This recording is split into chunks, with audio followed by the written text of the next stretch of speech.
नमस्कार दोस्तों, स्वागत है आपका आज की एक और मोटिवेशन कहानी में। हमारे जीवन में ध्यान का महत्व अपार है। महात्मा बुद्ध के एक प्रेरक प्रसंग से जुड़ी एक कहानी हमें यह बात समझाती है कि सही ध्यान और समर्पण से जीवन को कैसे सफलता की ऊंचाइयों तक ले जाया जा सकता है। एक बार की बात है, महात्मा बुद्ध अपने शिष्यों के साथ दूसरे नगर में प्रवचन के लिए जा रहे थे।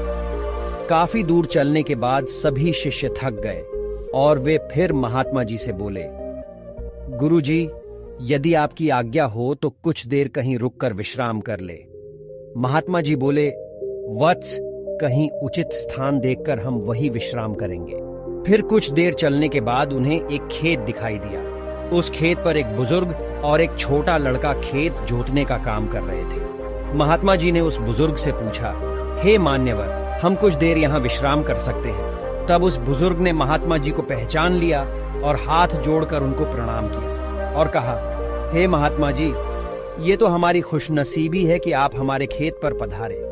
आप वहां उस पेड़ के नीचे विश्राम करें, मैं आपके जलपान का प्रबंध करता हूं।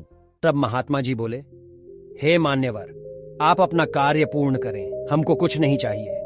फिर भी वह बुजुर्ग नहीं माने और महात्मा जी को कुछ फल तोड़कर और उन्हें जल देकर वह बुजुर्ग अपने काम में व्यस्त हो गए। तब सभी शिष्यों और महात्मा जी ने फल और जल ग्रहण किया और सभी वहीं विश्राम करने लगे। फिर वह बुजुर्ग निरंतर अपना कार्य करते रहे। तभी उस बुजुर्ग के पोता काम करते करते थक गया और मन में सोचने लगा कि अभी तो आधा खेत ही जुता है और आधा खेत अभी बाकी है।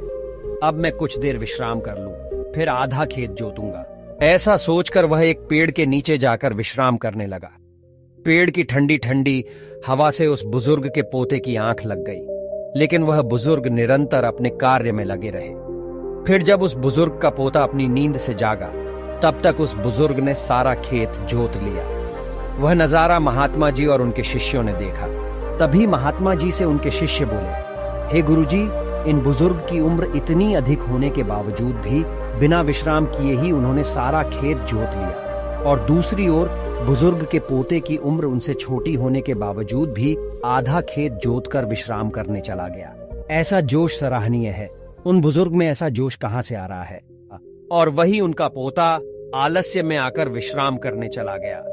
तभी महात्मा जी बोले, हे वत्स, तुम्हारा कहना उचित है, पर ऐसा इसलिए हुआ क्योंकि उस बुजुर्ग का ध्यान केवल खेत जोतने पर था, न कि शरीर की थकावट पर। वही दूसरी ओर उस बालक का ध्यान खेत की जुताई पर ना होकर शरीर की थकावट पर था। इससे हमें यह शिक्षा मिलती है कि अपना ध्यान हमेशा लक्ष्य पर केंद्रित रखें और अन्य कहीं नहीं। यह कहकर महात्मा जी और उनके शिष्य उस बुजुर्ग का अभिवादन करके अपने मार्ग पर चल दिए।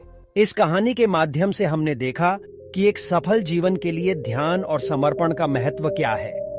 यह हमें याद दिलाता है कि अपने लक्ष्य को प्राप्त करने के लिए हमें समय समय पर विश्राम करना जरूरी है, लेकिन इसका मतलब यह नहीं है कि हमें अपने कामों में आलस्य पूर्वक ढलने की इजाजत है। सही ध्यान और समर्पण से हम समस्त चुनौतियों का सामना कर सकते हैं और अपने लक्ष्य की प्राप्ति में सफल हो सकते हैं।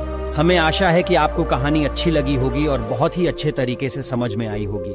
अगर आपको हमारी वीडियो पसंद आई हो तो वीडियो को एक लाइक और चैनल को सब्सक्राइब करें और दोस्तों के साथ वीडियो को शेयर कर दें और कमेंट करना ना भूलें। आपका एक कमेंट हमें मोटिवेट करता है और आपके लिए अच्छी वीडियो लाने के लिए प्रेरित करता है।